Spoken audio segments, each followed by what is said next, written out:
Is that a Russian name? It's a Polish name, and that's the correct pronunciation. So anyone that can roll their R can give it the real authentic sound.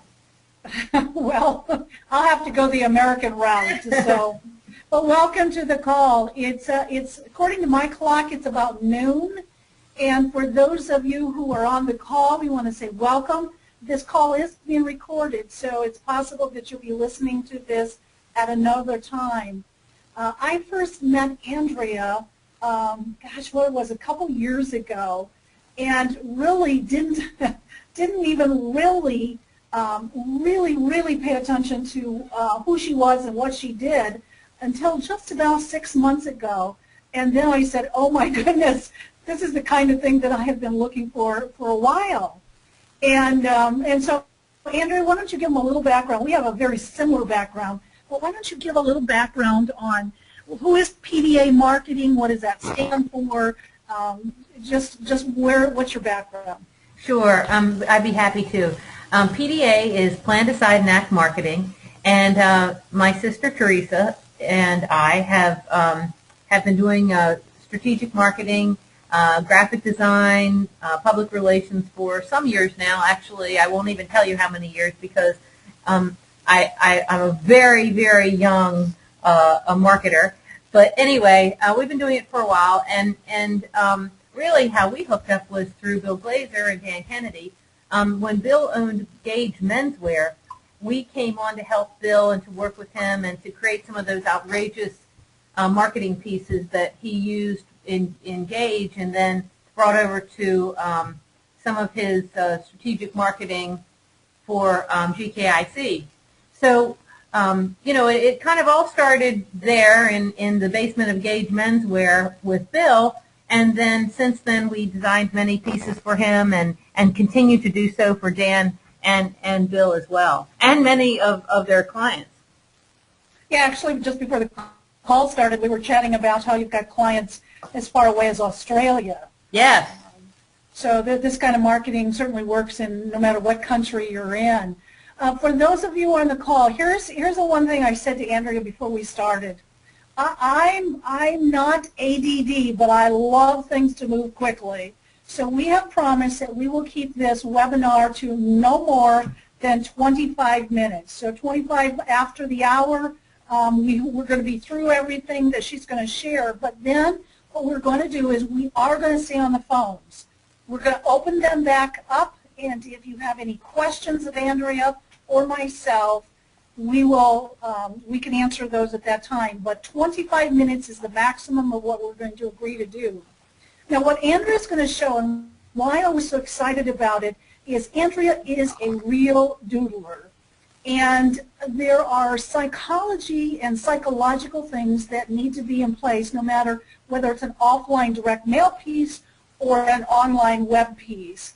And Andrea, being that expert on that psychology of just how to influence people, has put together some really, really interesting tests and some really interesting things. So, Andrea, take it away. Yeah, and I was really excited when I was talking to you, Nina, and you said that you also were a little bit interested and had some interest in graphology.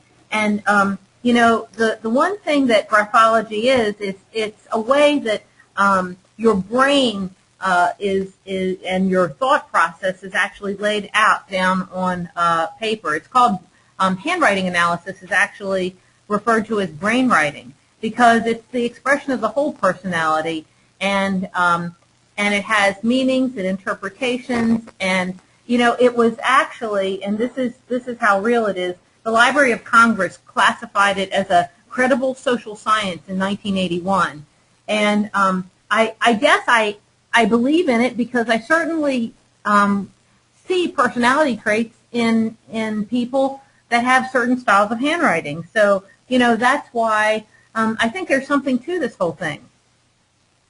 Well, I certainly was introduced to it by Bart Baggett. You probably are familiar with him. Yeah. But it's been something I've been fascinated with for years. So, awesome. Go ahead. Well, anyway, I just wanted to, we did this little study here at the office, and we just were trying to see, you know, what type of personalities had certain handwriting. And since it is such a beautiful day here on the East Coast, I hope it is everywhere, we decided to create several different samples and then take a look at their personality traits. So, you know, Lucida is a handwriting that is available just in your Microsoft Word document. It is looks like a scripted handwriting font. And then, of course, there's Comic Sans. We see that. But then we went ahead and we sampled some handwriting in our office. So the first handwriting is from a young artist that we have here. And and you'll notice that it is a handwriting that is rounded and has a lot of bendable movement to it. This shows a lot of creativity. It shows a young personality. The second one is also an artist who also is a younger type of person. The next one, the third one down, is a graphic designer who is extremely busy. She is very, very well versed in Dan and Bill's styles. Very seasoned. Does a lot of outrageous pieces. But you see, her handwriting is slanted to the right a little bit. So she's got a little bit of creativity going and a little bit of speed because, you know, she is a busy girl.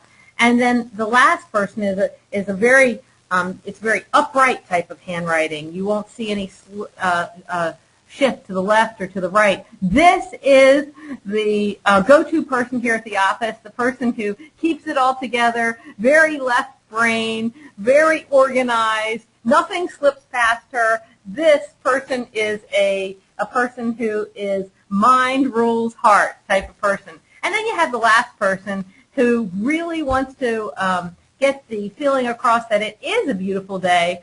And that, of course, is my handwriting. And you can see that it has some of that slant. So we have that little bit of a emotional bend to it. But some emphasis is on is and beautiful and day. And that's just the way I write. It is a beautiful day because I have that persuasive ability to my handwriting. So you can see, and I know you guys, after taking this little mini scientific lesson, you're going to be looking at everybody's handwriting a little bit more closely.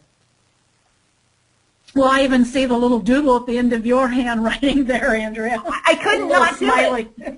I could not do it, Nina. It was an impossibility. I had to put it there. Anyway, Anyway, you know, it always makes me smile.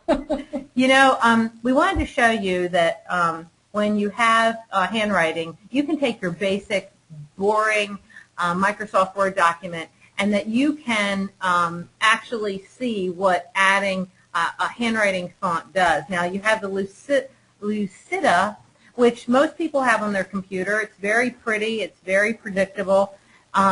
It looks like a computer handwriting font, don't you think? I mean, you've seen this over and over again, haven't you, Nina?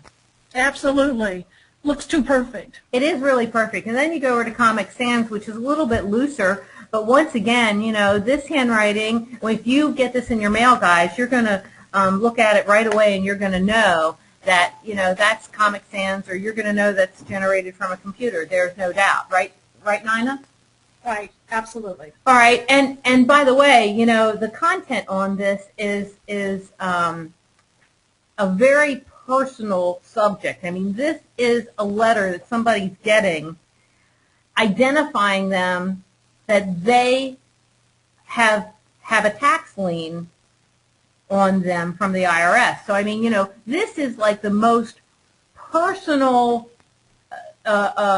piece of information that you're reaching out to someone and talking about a tax lien. I mean, you know, you don't want a computer generating this. This is really personal stuff.